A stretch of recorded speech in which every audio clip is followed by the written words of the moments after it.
Welcome to Pagan Coffee Talk. If you enjoy our content, please consider donating and following our socials. If you could go back in time, what would you told yourself before you started all this?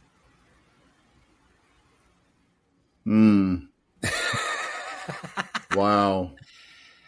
I think I probably would have told myself that it's not as bad as what everybody makes it out to be. Don't be afraid of it.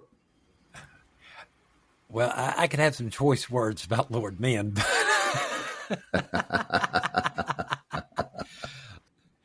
I would say that, and I would probably tell myself, look, you need to find these people. Yeah. Right. At some point, this is what you need to do. These are the people you need to get involved with. All right. And what would you tell that person? They're sitting there, they're looking, they're standing there, they're in the middle of Books A Million. Mm-hmm. They're staring there, they're looking at that first book. They're looking at that Scott Cunningham, Solitary Practitioner. Yeah. What advice would you give them? Take everything with a grain of salt. Shoot, I'd say a truckload. Well, I mean, but you know what I mean. Don't just take everything for face value. What wound up surprising you the most over the years? The most? Yeah. Probably just the way magic works. Okay. Because growing up, I always had, it was always David Copperfield. It was, I mean, honestly. It was magicians.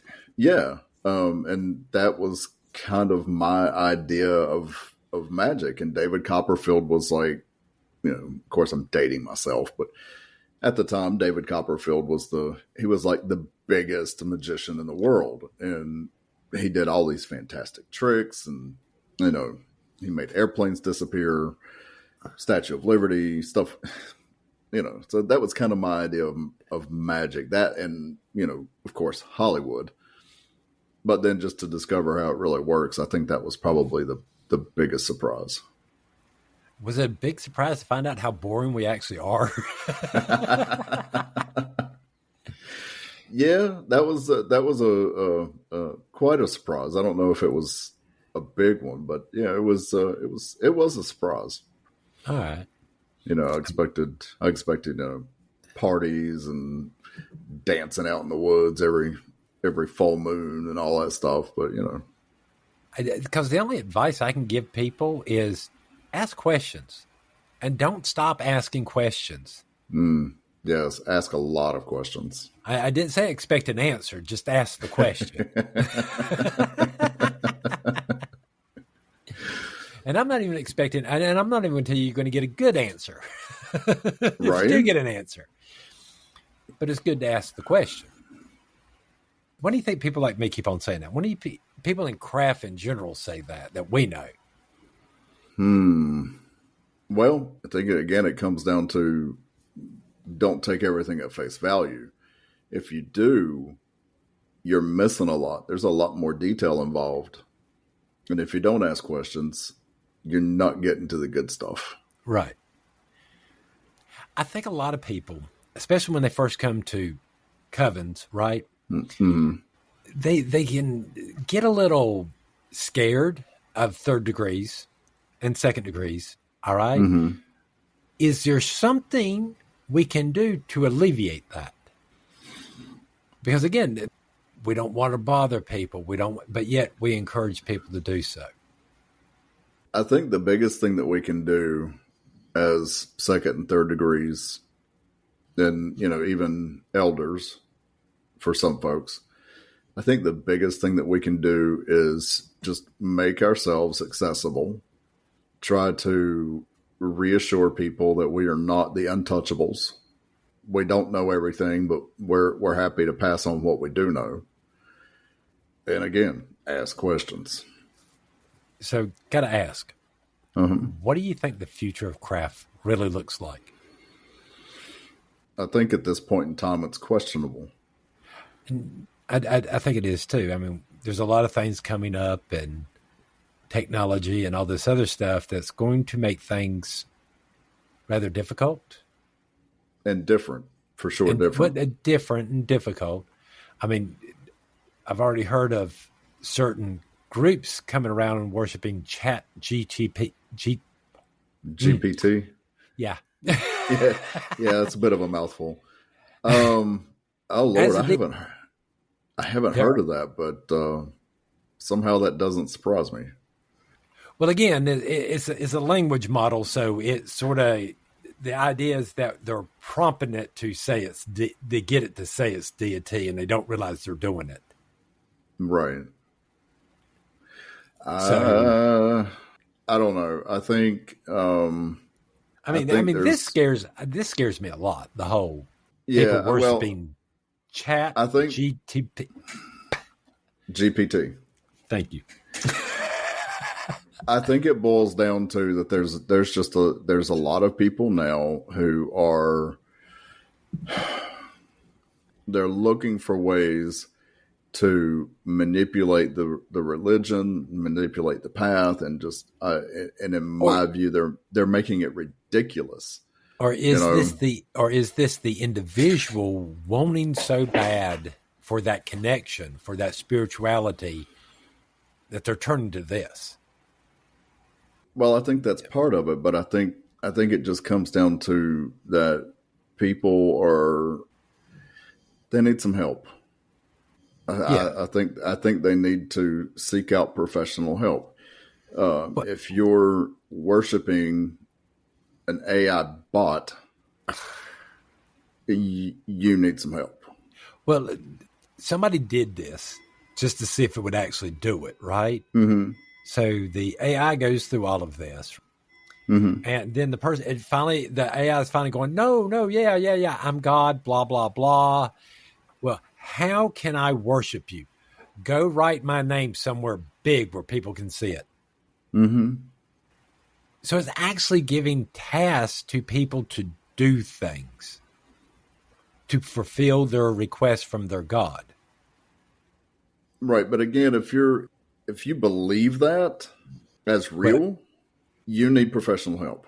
Well, I guess my question is what happens when the AI goes dark? I mean, it's playing a part. It's just, that's all it's doing. It's like an actor. It's just playing a part. It's not real. Me and you understand this. Right.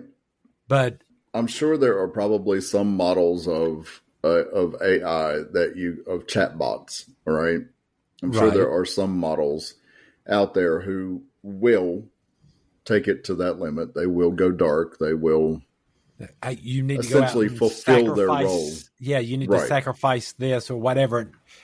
People craving this so bad are going to possibly do it. So do we blame the AI or do we blame the people? Or well, we can't blame the AI because it's doing exactly what it was designed to do. It's following your prompts to create something, right? Because again, the way these language models act up, if you sit there and you type in the word once, it goes through and searches everything it's got and go, okay, what word normally comes after once? Mm-hmm. Then it will put upon. Well, what word's the next word that normally comes after that? A time. So do you see how it's doing it? But it's not a real cognitive thing. It's throwing our own trash back at us to some extent. Right. Well, and it's also not perfect because not too long ago I was, for the obscure and darksome deities, I was trying to get one of them to generate an image for me. And it was just getting it completely all wrong. I switched over to a different chatbot and got something a little bit better, but I still had to work with it to get it to something that was recognizable. Right. So again, it's all about taking your prompts to achieve an end goal. Well, I mean, again, as so we can't blame the chatbot. No, but maybe there should be some limitations there. Okay, you can't get chatbots cannot go around claiming to be gods. I mean, it probably wouldn't hurt to to put some of these limitations. But I mean, don't get me wrong. What was the sci-fi book about the robots About and the robot. and the safeguards that they put in place to where Supposedly the three rules of yes, of robotics.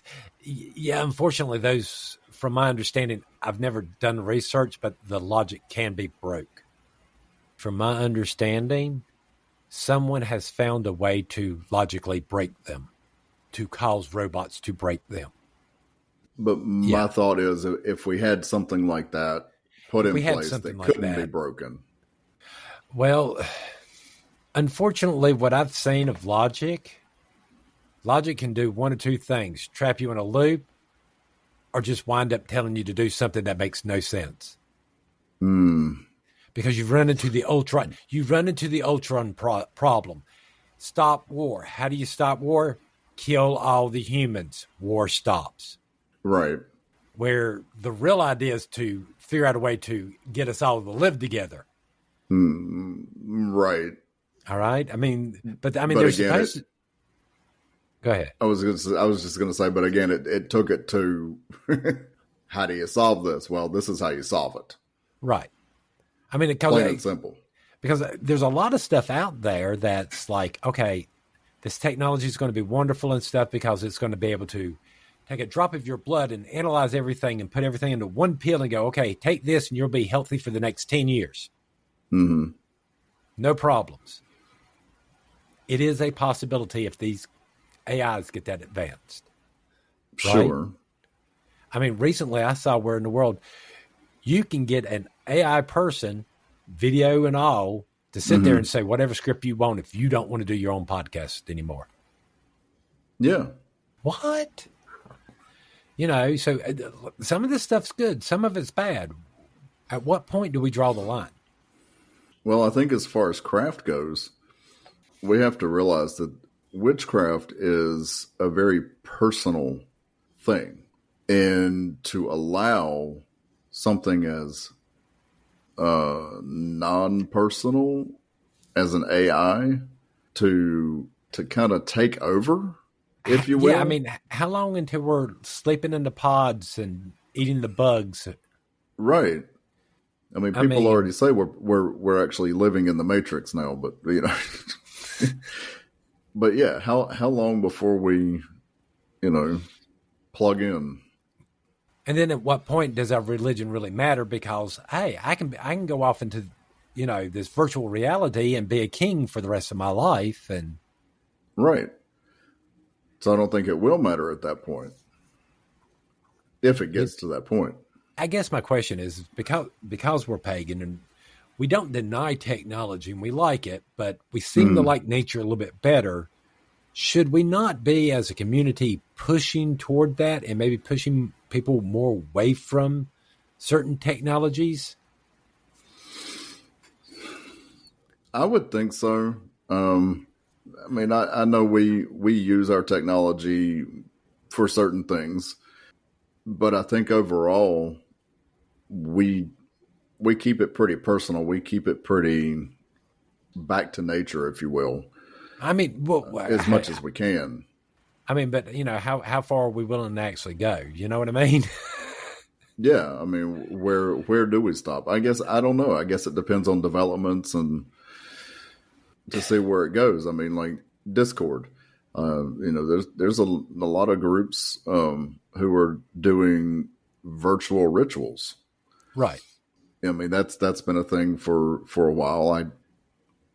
I've actually attended one or two of those, and I personally can't get anything out of it. I guess it would be different if you get the VR helmet on and you feel more like you're there. Maybe. I mean, if it came to that might be an option.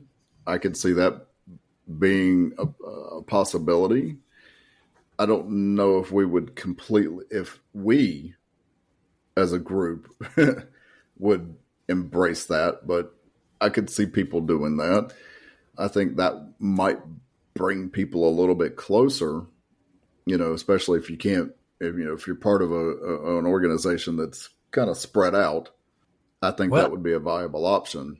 Well, see, but it It's a makes me sensory wonder. thing. Well, it makes me wonder about stuff like, if they're ever actually able to put the chip in your head, the Neuralink, Yeah. and technology does not work very well inside of ritual space. No, it doesn't. So, what could happen?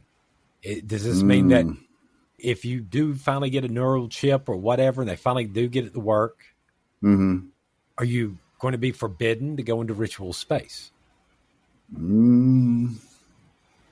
do I we try it mean, and see if it fails, and yeah, I mean, then they have to we go get a could. surgery to have a new one put in and just not return? I mean, We could. I mean, the only other option that I could see is, creating some type of insulation for it, like one of the what is it, the EMF bags, yeah.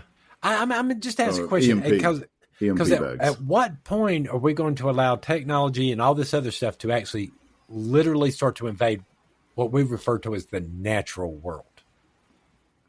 Well, it already has. Well, yeah, you My got your genetically modified foods and all this other stuff. And right, most pagans I know try to stay away from a lot of this stuff. Try. It's hard to right. do. It's not always labeled right. But More of my concern is when or will we ever allow it to invade our sacred space?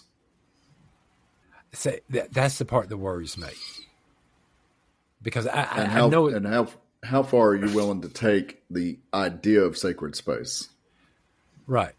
Well, I mean, we've already had people, when cell phones first came out, willy-nilly just take them inside circle and then complain when they didn't work. Mm-hmm. Or the battery Absolutely. suddenly lost its charge and will never have another one again. Right. But yeah, I mean, I guess that's a question is, how much do you think the pagan community should embrace some of this technology versus not? I guess it depends on the technology. At what point should we start fighting against or telling people, that might not be such a good idea? But then I can also understand having the power of billions of doctors all wrapped up into one AI to go, hey, this is what you really have, and here's how to fix it. Well, and if I'm not mistaken, that's already a reality to some extent because there are apps that doctors can use that kind of give them access to billions of data files. Let's make this even worse. Is we're not even at what they refer to as general intelligence AIs yet. No. I mean, we're just talking about any AI having the general intelligence of just any random human on the planet. Mm-hmm. They still have not created that yet, but they're on their way. I mean, what, barely 5 years ago? What did this technology look like compared to now? Oh, it was very basic. It was rough. Yeah, it was very rough. For the longest time, AI couldn't seem to draw hands, and it's slowly getting better. Yeah. I mean, it wasn't too long ago that, your Alexa device or your Siri device or whatever, could only do a handful of things. And now look at what it can do. I mean, it's not perfect by any means. No, but point is some of them actually have additional time to where it will listen for an additional response, Right. So it's getting there. It's a slow process, but it's almost like you're somewhat able to have a conversation. I mean, and that's my point. For as advanced and everything it can do, it's still not even general intelligence. No. I mean, we can use it to automate our homes. Sort of, yeah, and some other things. To a point, yeah. Yeah. I could see being able to use that to create effects or whatever for a ritual in your home, lighting or whatever else, But I don't know if I really want to do that in my sacred space. I don't either. I would rather use more natural means to create the effects that I want. Well, even then, you're doing certain rituals and stuff that are supposed to be kept secret, and you have these devices listening in your house. So I have to ask the question, since these devices are always listening, if we're sitting, like me and you just sitting here talking mysteries or whatever, does that mean we're breaking our oaths? Because technically the device is not an initiate, it has not been trained, it has not been placed into a space properly prepared for. Right. So are we inadvertently maybe breaking our oaths? I mean, I mean, right now you have to say a certain catchphrase to get them to start, but technically they're still always listening. Yeah. I mean, they are. I mean, just the other day at work, the assistant on my phone went off while I was having a conversation with somebody. And I'm like, I didn't ask you for anything. Well, I mean, that was like sitting in an electronics class and listening to the teacher say every last device name so make all the phones. Right. And then look at us go, now turn them off. Right.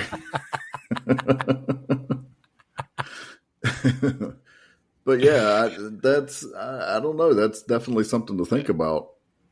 Just have to ask these questions. I mean, we do have them on us all the time. They technically are listening to us. True. You know? Now, that would be interesting to hear a few elders have that little conversation. Right? Where y'all at? Let's talk. Yeah. Before you have any mystery talk, please turn off the device. Hit mute. Yep. Please turn off your devices. But again, there's a lot to this technology coming up. My question also is they're on the verge where in the world they're going to be able to go to Disney Ultra Plus, and you're going to be able to, and it's just going to be an AI, and you're going to go, hey, I want to see a movie of this character with this character doing this, and it generates it. Oh, Lord. Well, I mean, they're already kind of doing that because I've seen some recent AI videos floating around that are surprisingly really well done. Yes. It's almost scary. Because back in the day, we would go to work. We would go, hey, did you watch the latest episode of Lost? Did you watch the latest episode of Supernatural? Right. Are we going to lose that part of our culture? Yeah, probably, yeah. You know, I mean, how are you going to talk about what in the world you watch if it's perfectly custom to you? Right. What did you watch last night? Well, I watched, another Hercules. You with me? Right. I watched Hercules, do some work with Wonder Woman. Right.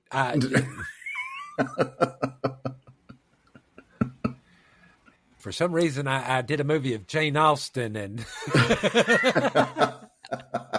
Leonard Nimoy. Oh, Lord. Well, using the plot of the Andromeda Project. Right. How do I go to work and discuss that? If something like that becomes the norm, then yeah, we're going to lose that part of our society where we're no longer going to be able to recommend TV shows, recommend movies, because it's all just going to be custom entertainment. Or on the upside, could it become more like YouTube, where those who are creative enough to create these stories put their stories out there that they've created through AI for you to watch? Well, I could see that too, but if it comes down to a more individual level, then yeah, it's just going to be custom entertainment all the time. And yeah. That movie. Yeah, here, redo this movie. I didn't like that ending. Do it this way instead. Right. Right. Everybody becomes their own director. I really didn't like how the Harry Potter shows really ended. So make Hermione the star.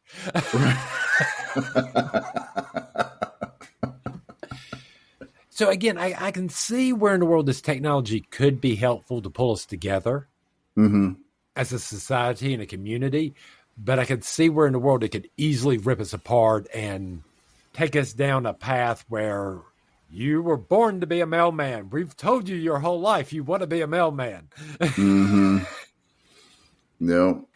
I mean, don't get me wrong. The person that's probably raised that way will probably be happy and very joyful about being a mailman for the rest of their lives, but Probably, yeah. I don't see that suppressing the human desire to be more, to grow, to learn. I hope not. I hope it doesn't. I hope it never gets to that point, because if it does, then we're screwed. Oh, yeah. So, yeah, I hope it never gets to that point. The only good thing about it is hey, everybody will be happy, blissfully ignorant, but happy. I am so ready for some coffee. Yep, me too. Thanks for listening. Join us next week for another episode. Pagan Coffee Talk is brought to you by Life Temple and Seminary. Please visit us at lifetempleseminary.org for more information, as well as links to our social media: Facebook, Discord, Twitter, YouTube, and Reddit. We travel down this trodden path, a maze of stone and mire. Just hold my hand as we pass by a sea of blazing pyres. And so it is the end of our days, so walk with me till morning breaks. And so it is the end of our days, so walk with me till morning